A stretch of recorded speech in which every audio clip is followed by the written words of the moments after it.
오늘도 많은 일들 가운데에 하루를 보내시고 이 자리에 오셨죠. 오늘 하루에 많은 일들을 하는 가운데에 모든 일들을 적극적으로 잘 하셨습니까? 우리는 많은 일들을 만나는 가운데에 어떤 일들은 적극적으로 하는 반면에 또 어떤 일들은 조금은 소극적으로 행하는 일들이 있습니다. 특히나 이거 하기 싫은데 어쩔 수 없이 해야 되는 일들이 우리 가운데 주어지면은 어쩔 수 없이 하기는 하지만은 결코 이게 적극적으로 동참할 수가 없습니다. 마음으로는 이왕 하는 거 열심히 하자 이런 마음을 가지고는 하지만은 실제적으로 일을 하다 보면은 소극적으로 참여할 수밖에 없는 것이죠. 그러나 그에 반해서 또 적극적으로 참여하는 일들이 있습니다. 어떤 일들을 적극적으로 참여하십니까? 보통은 내가 좋아하는 일, 내가 잘하는 일을 만나면은 적극적으로 그 일에 동참해서 하게 됩니다. 이번 휴가철에 이제 가족과 함께 여수에 한번 들렀었습니다. 여수에 이제 루지도 있고 그리고 옆에 이제 놀이동산도 있고 이래가지고 거기를 한번 갔었는데 저희 집 첫째 딸이 이제 8살입니다. 놀이동산에 가니까 뭐 탈 것들이 참 많지 않습니까? 그걸 보더니 쭉 훑어보더니 제일 처음으로 지목하여서 탄 것이 있습니다. 바이킹입니다. 8살 딸입니다.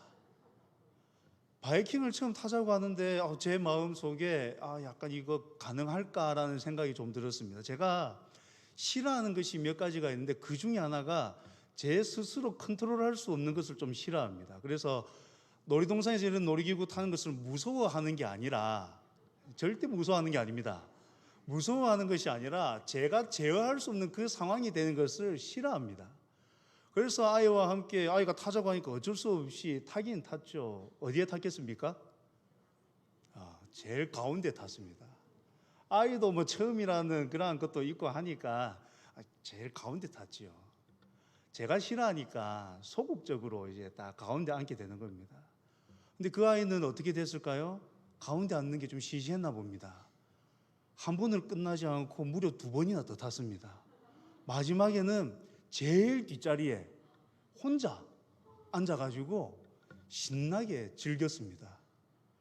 이게 보니까 적극적인 딸과 소극적인 아빠가 만나니까 참 온도 차이가 크더라고요.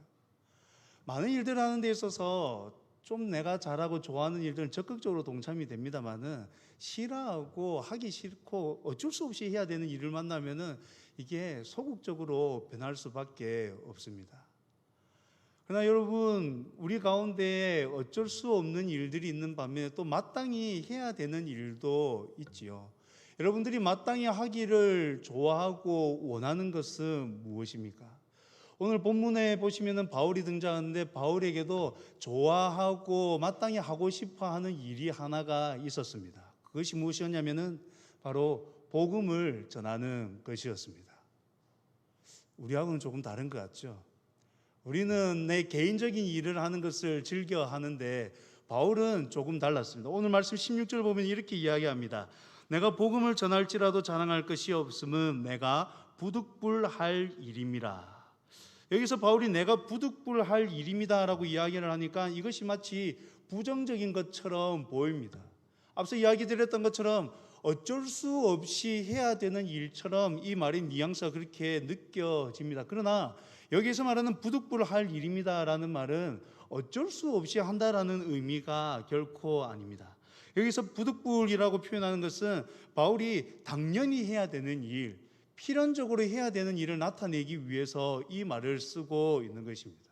그런데 바울은 자신의 삶 가운데서 당연히 해야 되고 필연적으로 해야 되는 그 일이 하나가 있는데 그것이 무엇이라고 이야기를 하고 있냐면 바로 복음을 전하는 것이다 라고 이야기를 하고 있는 것입니다. 바울이 지금 이 복음을 전하는 일에 대해서 어떻게까지 이야기를 하고 있냐면은 계속 이어지는 말씀을 살펴보시면은 만일 복음을 전하지 아니하면 내게 화가 있을 것이로다 라고까지 이야기를 합니다. 여기서 화라고 되어 있는 단어는 원어적 의미로 살펴보면은 슬픔이라는 의미를 가지고 있습니다. 그러니 내가 지금 복음을 전하지 아니하면 그 일이 나에게 슬픔이 된다라는 것이죠. 여러분들이 슬픔을 겪게 되는 일들은 무엇입니까? 보통 우리가 일반적으로 슬픔을 겪는 일은 내가 좋아하고 내가 하고 싶은 일들을 하지 못할 때 우리는 슬픔을 겪기 마련입니다. 근데 지금 바울은 어떻게 이야기를 하고 있냐면은 복음 전하는 이 일을 내가 감당하지 않고는, 이 일을 하지 않으면 나는 슬프다라고 이야기하는 것이죠. 계속해서 이어지는 말씀을 보시면은 이 바울이 이 복음에 어떻게까지 동참하기를 원하는지를 우리는 알 수가 있습니다. 17절에도 보시면 이렇게 이야기하죠. 내가 내 자의로 이것을 행하면 상을 얻으려니와 내가 자의로 아니한다 할지라도 나는 사명을 받았노라 라고 이야기합니다. 그리고 이어지는 18절에서도 이렇게 이야기합니다. 그런즉 내 상이 무엇이냐? 내가 복음을 전할 때 값없이 전하고 복음으로 말미암아 내게 있는 권리를 다 쓰지 아니하는 이것이로다 라고 이야기를 하고 있습니다. 바울은 지금 자신이 사명을 받아서 이 일을 하고 있기 때문에 상을 얻을 것도 없다라고 이야기를 합니다. 자신은 복음을 전하는 종으로서 부름을 받았기 때문에 자의로 하는 것 같이 보이지만 그것도 아니다라고까지 이야기를 하고 있습니다. 뿐만 아니라 복음 위하여서 자신에게 있는 권리까지도 사용하지 않는다라고 이야기를 하고 있는 것이지요. 그럼 바울이 그렇다면 어떻게 이렇게 복음에 깊이 빠져들게 되었을까요? 무엇인가에 깊이 빠져 있는 사람들을 보면은 어떠한 동기들이 다들 있지 않습니까? 어떤 계기들이 있지 않습니까? 바울에게도 분명한 계기가 있었습니다. 여러분, 바울은 하나님의 은혜를 아는 자였습니다. 바울은 하나님께서 베풀어 주셨던 그 구원의 감격을 온전히 간직한 자였습니다. 그럼 바울이 원래 어떠한 자였습니까? 바울은 원래 교회를 핍박하던 자였습니다. 교회를 박해하던 자가 바울이었습니다. 그런 바울에게 예수님께서 친히 나타나셔서 그를 이방의 사도로 부르신 것이죠. 교회를 박해하던 자를 불러서 그리스도의 그 복음을 전하는 자로 부르셨던 것입니다. 그러니 지금 바울은 이 감격을 간직하고 있었다라는 것입니다. 바울은 자신을 가리켜서 만삭되지 못한 자라고까지 자기를 표현을 하였습니다. 바울은 자신을 가리켜서 정말로 죄인 중에 괴수라고까지도 표현을 하였습니다. 그런 자신을 하나님께서 은혜를 베풀어 주셔서 구원하셨다라는 그것이 자기 가운데 깊이 들어가 있으니 이 복음에 깊이 빠져들어서 전할 수밖에 없노라라고 이야기를 하고 있는 것입니다. 그럼 바울은 이런 하나님의 은혜에 대한 감격, 하나님께서 구원을 베풀어 주셨던 그 감격을 온전히 간직하였기 때문에 지금 이 복음에 깊이 사로잡힌 자로서 나아가고 있습니다. 근데 여러분, 그렇다면 우리의 모습은 어떻습니까? 바울은 이렇게 복음에 깊이 붙잡힌 자가 되었는데 우리는 어떠합니까? 여러분, 바울과 우리가 다릅니까? 바울과 우리에게서 다름이 있습니까? 바울이 받았던 하나님의 은혜, 바울이 받았던 하나님의 그 구원의 감격과 우리가 받았던 하나님의 은혜와 우리가 받았던 하나님의 구원의 그 감격이 다릅니까? 하나님께서 베풀어 주신 은혜에는 분명하게 차별이 없습니다. 하나님께서 바울을 불러주셨던 그 은혜로 동일하게 우리를 불러주셨습니다. 바울이 자신을 가리켜서 죄인 중에 괴수라고 이야기하였던 것처럼 우리도 동일하게 하나님을 떠나 살아갈 때에는 죄인 중에 괴수였습니다. 하나님께로 전혀 나아갈 수 없는 상태에 놓여 있었던 자들이 바로 우리였지 않습니까? 그렇다면 여러분, 바울과 우리의 모습은 동일해야 되고 바울이 복음에 깊이 사로잡혀서 나아간다면 우리도 동일하게 이 구원의 감격을 간직한 자로서 복음에 깊이 사로잡혀서 달려갈 수 있어야 되는 것이죠. 하나님께서 바울만 이방의 사도로 부르시면서 복음을 전하는 자로 부르셨던 것이 아닙니다. 우리가 잘 아는 마태복음 28장 19절에서 20절은 어떻게 이야기합니까? 그러므로 너희는 가서 모든 민족을 제자로 삼아 아버지와 아들과 성령의 이름으로 세례를 베풀고 내가 너희에게 분부한 모든 것을 가르쳐 지키게 하라. 볼지어다 내가 세상 끝날까지 너희와 항상 함께 있으리라 하시니라 라고 이야기를 하고 있습니다. 이뿐 아니라 사도행전 1장 8절에서도 오직 성령이 너희에게 임하시면 너희가 권능을 받고 예루살렘과 온 유대와 사마리아와 땅끝까지 이르러 내 증인이 되리라 라고 이야기를 하시죠. 디모데전서 2장 4절은 또 어떻게 이야기할까요? 하나님은 모든 사람이 구원을 받으며 진리를 아는 데 이르기를 원하신다라고 이야기를 합니다. 고린도전서 1장 21절에서는 하나님께서 전도에 미련한 것으로 믿는 자들을 구원하시기를 기뻐하셨다라고까지 이야기를 하고 있습니다. 하나님께서는 사람들을 구원하시고 구원받은 그들로 하여금 증인으로서 복음을 전하는 자로서 살아가라라고 말씀하셨습니다. 바울에게 주셨던 그 말씀과 동일하게 모든 믿는 자들에게도 이 복음 전파, 복음 전도자의 그 사명을 주셨다라는 것이죠. 로마서 10장에서는 이렇게 이야기합니다. 누구든지 주의 이름을 부르는 자는 구원을 받으리라 라고 합니다. 그러면서 덧붙이는 말씀이 무엇이냐면은 그런즉 그들이 믿지 아니하는 일을 어찌 부르리요, 듣지도 못한 일을 어찌 믿으리요, 전파하는 자가 없이 어찌 들으리요, 보내심을 받지 아니하였으면 어찌 전파하리요라고 말을 하고 있습니다. 이처럼 하나님께서 먼저 믿은 이들로 하여금 복음이 전하여지도록 하셨습니다. 바울이 복음 전파의 사명을 가진 것처럼 우리도 동일하게 복음 전파의 사명을 받은 자들입니다. 그렇다면 여러분, 우리의 삶도 바울처럼 이 복음을 전하는 데에 온전히 사로잡힌 채로 나아가야 되지 않겠습니까? 바울은 지금 복음 전파에 온전히 사로잡혀서 나아가고 있습니다. 이 바울의 모습이 어떻게 나타나고 있습니까? 이어지는 19절 이하의 말씀을 보면은 이러합니다.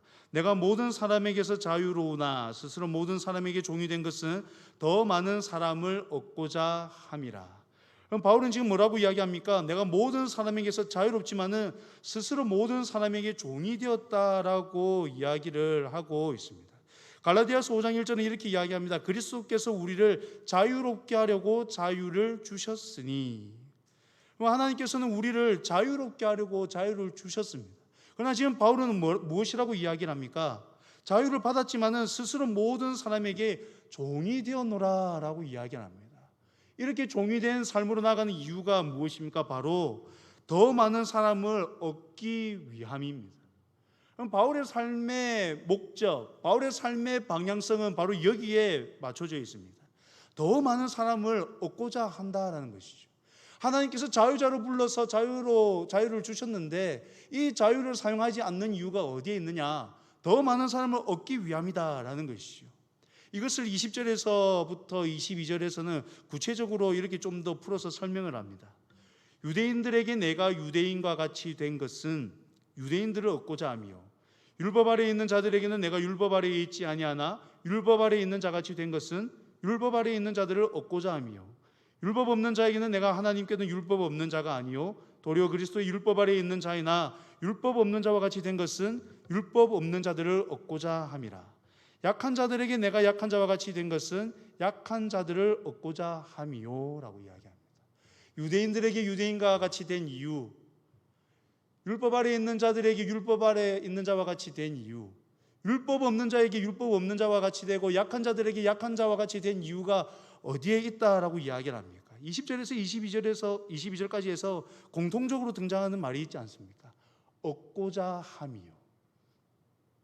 바울이 이렇게 유대인들에게는 유대인과 같이, 율법 아래에 있는 사람에게는 율법 아래에 있는 사람같이, 율법 없는 사람에게는 율법 없는 자와 같이, 약한 자들에게는 약한 자와 같이 된 이유는 딱 하나입니다.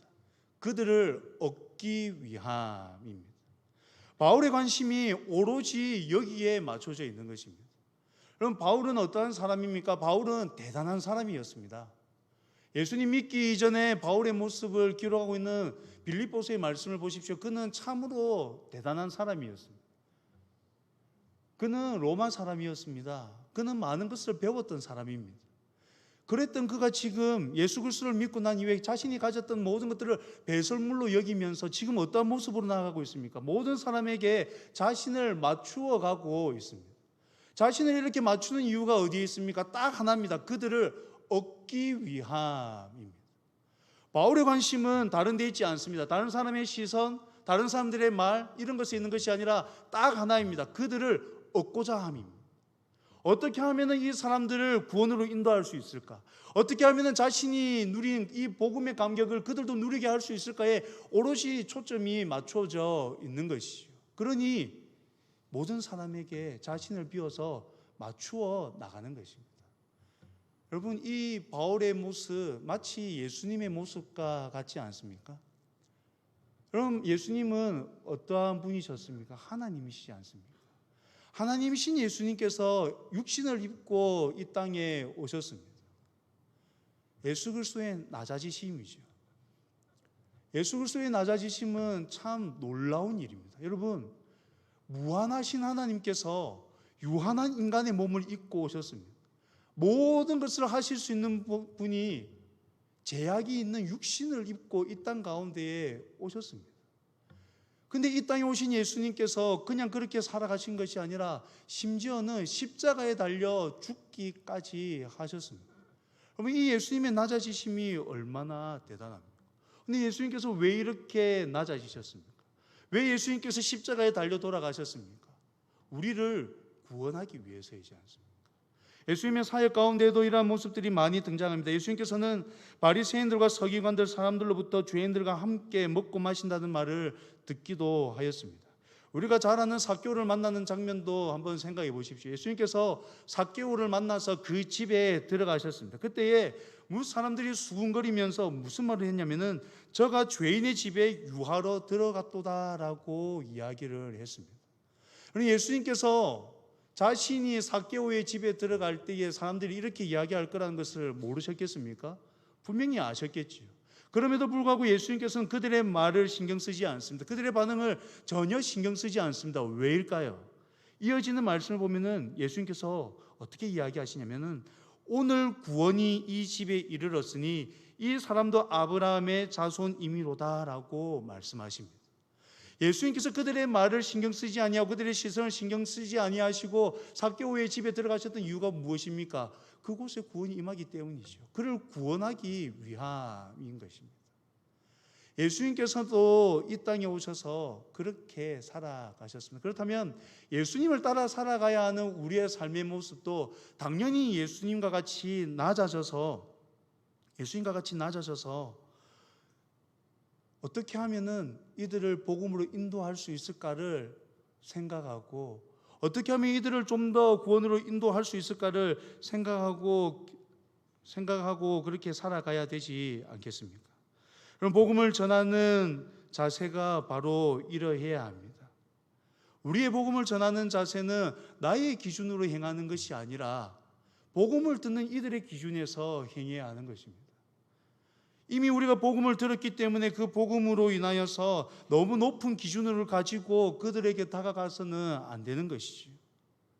우리는 우리가 가지고 있는 복음을 결코 값싼 복음으로 전락시켜서는 안 됩니다. 그러나 그렇다고 해서 너무 고상하게 만들어서 함부로 범접할 수 없는 위치까지 올려서도 안 되는 것입니다.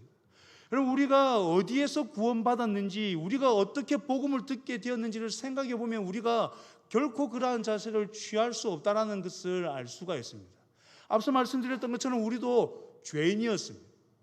하나님의 은혜로 말미암아 하나님의 무조건적인 선택으로 말미암아서 우리가 구원함을 받게 된 것입니다. 우리에게서는 이 구원의 어떠한 이유도 찾을 수 없는 자들이었습니다. 오로지 하나님의 은혜가 우리를 구원받게 한 것이죠. 그런데 여러분, 우리가 그 하나님의 은혜의 복음을 전함에 있어서 우리가 높은 기준을 가지고 그들에게 나아가야 할 이유는 전혀 없는 것입니다. 우리가 가지고 있는 이 복음을 함부로 범접할 수 없는 위치에까지 올려두어서는 결코 안 됩니다. 복음의 본질은 지키되 비본질적인 부분이 있어서는 우리는 충분히 양보할 수 있어야만 됩니다. 여러분, 선교사님들이 파송을 받고 선교지에 가면은 가장 먼저 하는 일이 무엇인지 아십니까? 현지 적응하는 겁니다. 현지에 적응하는 것이죠. 언어에 적응하고 문화에 적응하는 것입니다. 왜냐하면 그렇게 해야 그들 가운데에 들어가서 복음을 전할 수 있기 때문입니다. 타국에 갔는데 한국의 정서를 가지고 한국의 그런 문화적 이해를 가지고 그들에게 다가가서 복음을 전한다면 그들이 복음을 받아들일 수 있겠습니까? 마치 허비되는 것과 같은 시간들을 일정 시간 보내게 됩니다. 그 시간들을 통해서 언어뿐만 아니라 문화에 적응해 가는 것이죠. 이렇게 허비되는 것과 같은 시간을 보내는 이유는 단 하나입니다. 그들에게 복음을 전하기 위해서입니다. 복음을 전하는 데 있어서 필요 없는 경계선을 만들지 않기 위해서 그렇게 하는 것입니다. 여러분, 바울은 이러한 자세로 그들과 같이 되려고 노력했습니다. 이러한 바울의 자세에 대해서 신학자 윌리엄 바클레이는 이렇게 말했습니다. 그것은 위선적인 이중인격자가 되어 두 가지 말을 하는 것이 아니다. 현대적으로 말하면 바울은 누구와도 대화가 통할 수 있는 사람이었다. 자기 생각밖에 모르고 관용이라든가 동정이라는 것을 전혀 모르고 다른 사람의 마음이나 세계관을 이해하고자 하지 않는 인간은 목사나 전도사는커녕 친구도 될 수 없다라고 이 신학자 윌리엄 바클레이가 이야기를 했습니다. 여러분, 바울이 이렇게 하는 이유는 현대적으로 말하면 대화가 통할 수 있는 사람이 되어가는 것입니다. 대화가 통할 수 있는 사람이 되어야 합니다. 너무 고상한 위치에 있어서 될 것이 아니라 그들과 같은 선상에서 그들과 이야기하면서 그들에게 복음을 전할 수 있어야만 합니다. 그럼 전도하려고 할 때 우리가 생각하고 기억해야 할 것이 바로 이것입니다.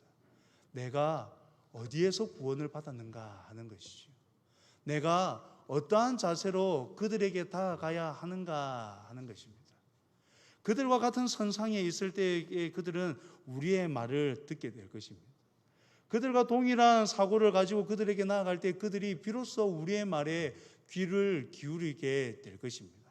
바울은 그것을 알았습니다. 그러기에 그가 이렇게 반응하는 것이죠. 22절 후반부와 23절에서 이야기하는 것이 무엇입니까?